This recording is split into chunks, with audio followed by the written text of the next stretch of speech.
Stephen Lewis was a local boy, penchant for writing. And because Joan did a lot of contemporary plays, he presented her with a script, which was, of course, at the start of what was called the regeneration. We're still doing it, which means pulling everything down and building the high-rise flats. And it was so pertinent to the day that, of course, she loved it. So she got him in, and of course she made him perform. You know, as well, he may have been the author, but that wasn't good enough. He had to perform as well. Typical theatre workshop. There was nobody else like her, because her methods and her systems were totally different to the then Edwardian theatre that was going on in London. Professor Derek Paget used that wonderful phrase. He said, theatre workshop was the Trojan horse that brought European theatre into England.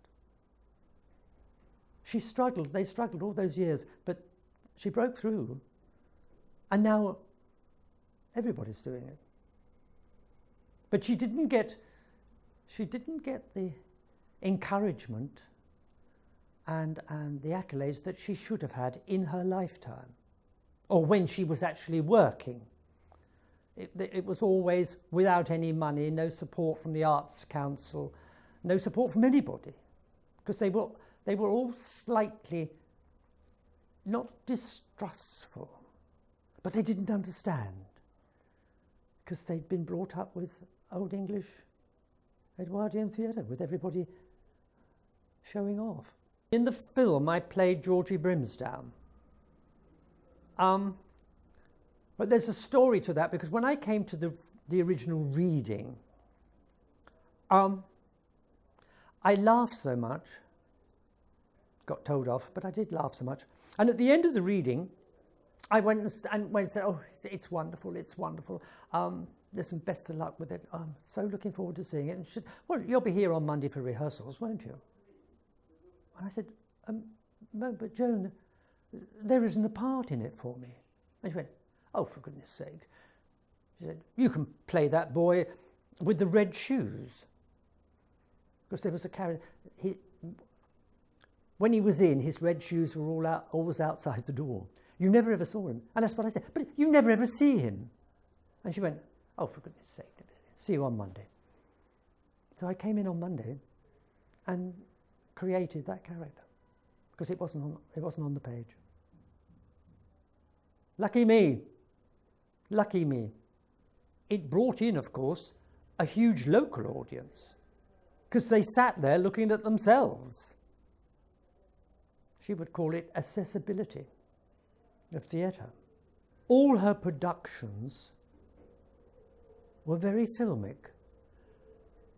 No matter whether she was doing a contemporary piece, or an Elizabethan, or Shaw, or Ibsen, scenes always overlapped, as though it was filmically a wipe, and then into the next scene, and then I still get people doing productions of Oh, What a Lovely War, coming on to me and saying, Murray, how did that scene start? And how did you finish it? And I said, well, no, they don't. They don't start with a capital S. They fade in and they fade out. So she always had that film. She always used to say that modern theatre had to keep up with film in its speed, because people got used to the speed of cross-cutting in film.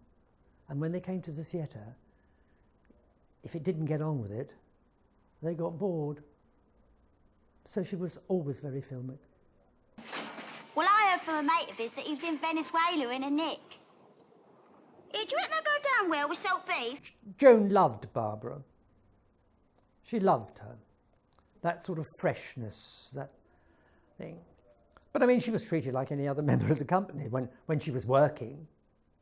But you see some of those shots in the film of Sparrows, of Barbara running to the pub along the streets with all the kids hijacking her and with that scarf round her head and those bosoms going up and down with her high heels. I mean, it's... Yeah, Stone loved them.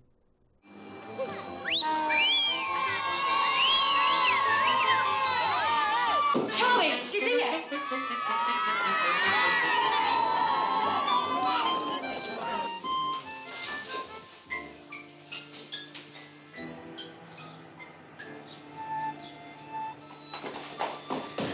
Hello. Hello, everyone.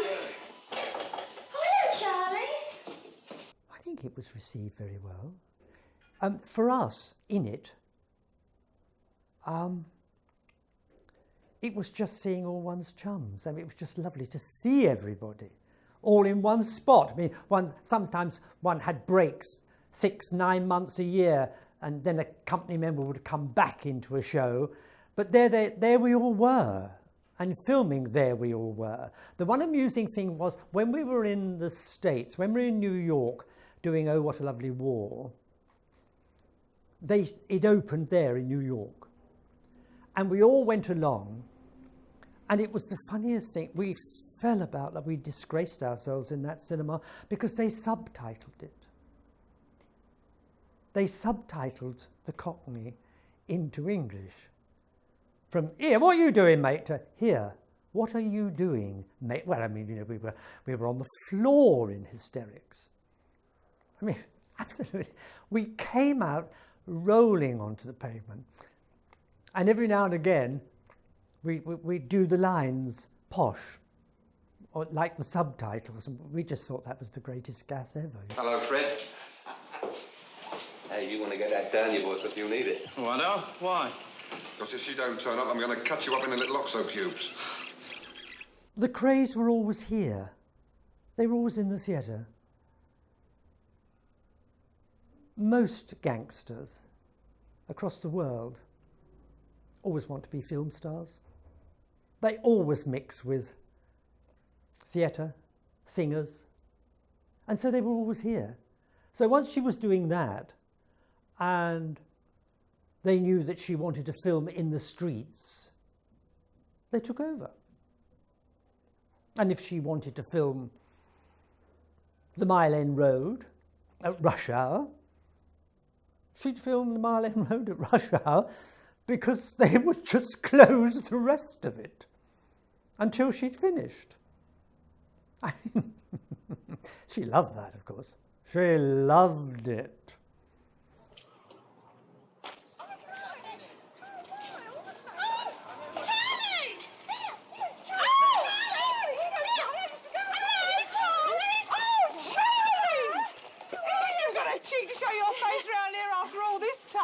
Find herself a new boyfriend.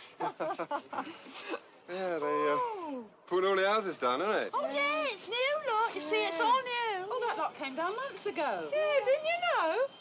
Huh?